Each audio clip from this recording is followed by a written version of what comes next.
حضرت عمر کا اسلام۔ حضرت حمزہ رضی اللہ تعالی عنہ کے اسلام لانے کے بعد تیسرے ہی دن حضرت عمر رضی اللہ تعالی عنہ بھی دولت اسلام سے مالا مال ہو گئے۔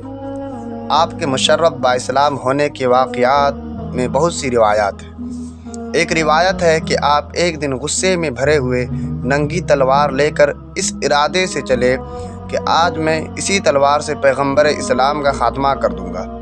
اتفاق سے راستے میں حضرت نعیم بن عبداللہ قریشی رضی اللہ تعالی عنہ سے ملاقات ہو گئی۔ یہ مسلمان ہو چکے تھے، مگر حضرت عمر رضی اللہ تعالی عنہ کو ان کے اسلام کی خبر نہیں تھی۔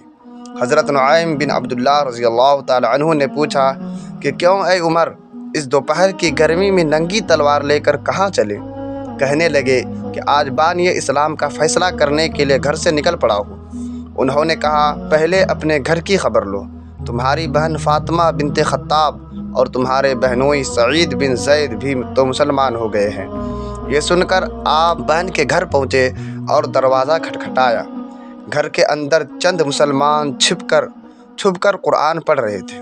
حضرت عمر رضی اللہ تعالی عنہ کی آواز سن کر سب لوگ ڈر گئے اور قرآن کے اوراق چھوڑ کر ادھر ادھر چھپ گئے۔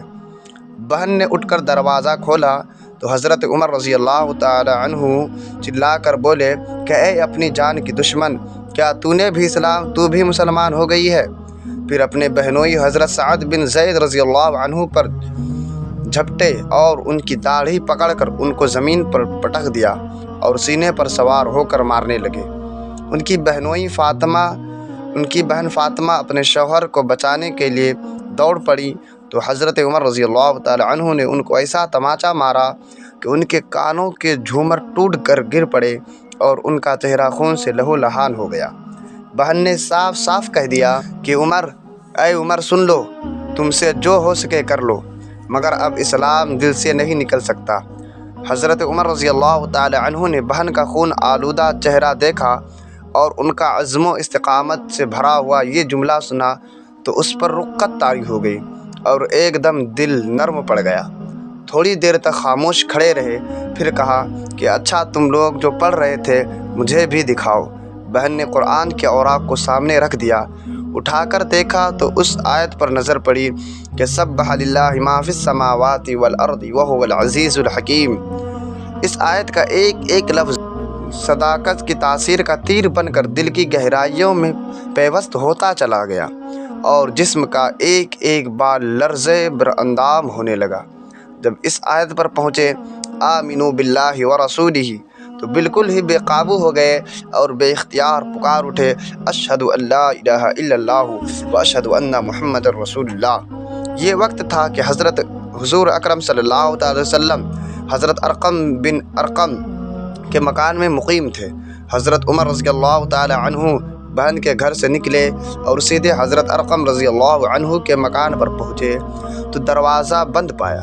کنڈی بجائی، اندر کے لوگوں نے دروازے کی جھری سے جھانک کر دیکھا تو حضرت عمر رضی اللہ تعالی عنہ ننگی تلوار لیے کھڑے تھے۔ لوگ گھبرا گئے اور کسی میں دروازہ کھولنے کی ہمت نہیں ہوئی، مگر حضرت حمزہ رضی اللہ تعالی عنہ نے بلند آواز سے فرمایا کہ دروازہ کھول دو اور اندر آنے دو۔ اگر نیک نیتی کے ساتھ آیا ہے تو اس کا خیر مقدم کیا جائے گا، ورنہ اسی کی تلوار سے اس کے گردن اڑا دی جائے گی۔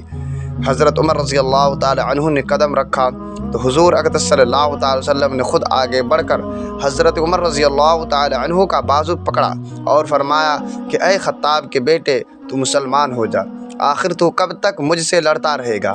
حضرت عمر رضی اللہ تعالی عنہ نے بآواز بلند کلمہ پڑھا۔ حضور صلی اللہ تعالی علیہ وسلم نے مارے خوشی کے نعرے تکبیر بلند فرمایا اور تمام حاضرین نے اس زور سے اللہ اکبر کا نعرہ مارا کہ مکہ کی پہاڑیاں گونج اٹھی۔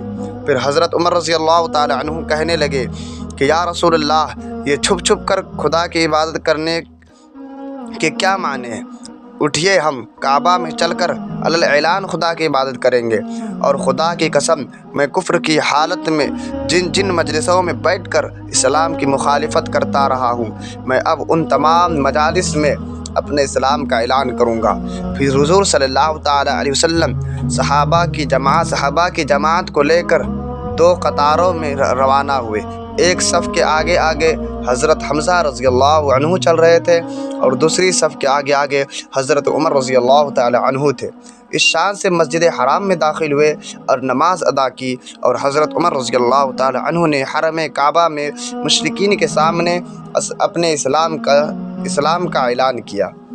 یہ سنتے ہی ہر طرف سے کفار دوڑ پڑے اور حضرت عمر رضی اللہ عنہ کو مارنے لگے، اور حضرت عمر رضی اللہ عنہ بھی ان لوگوں سے لڑنے لگے۔ ایک ہنگامہ برپا ہو گیا۔ اتنے میں حضرت عمر رضی اللہ تعالی عنہ کا ماموں ابو جہل آ گیا۔ اس نے پوچھا کہ یہ ہنگامہ کیسا ہے؟ لوگوں نے بتایا کہ حضرت عمر رضی اللہ عنہ مسلمان ہو گئے ہیں، اس لیے لوگ برہم ہو کر ان پر حملہ آور ہوئے ہیں۔ یہ سن کر ابو جہل نے حتیم کعبہ میں کھڑے ہو کر اپنی آستین سے اشارہ کر کے اعلان کر دیا کہ میں نے اپنے بھانجے عمر کو پناہ دی۔ ابو جہل کا یہ اعلان سن کر سب لوگ ہٹ گئے۔ حضرت عمر رضی اللہ عنہ کا بیان ہے کہ اسلام لانے کے بعد میں ہمیشہ کفار کو مارتا اور ان کی مار کھاتا رہا، یہاں تک کہ اللہ تعالیٰ نے اسلام کو غالب فرما دیا۔ زرقانی علی المواہب جلد نمبر 1 صفحہ نمبر 222۔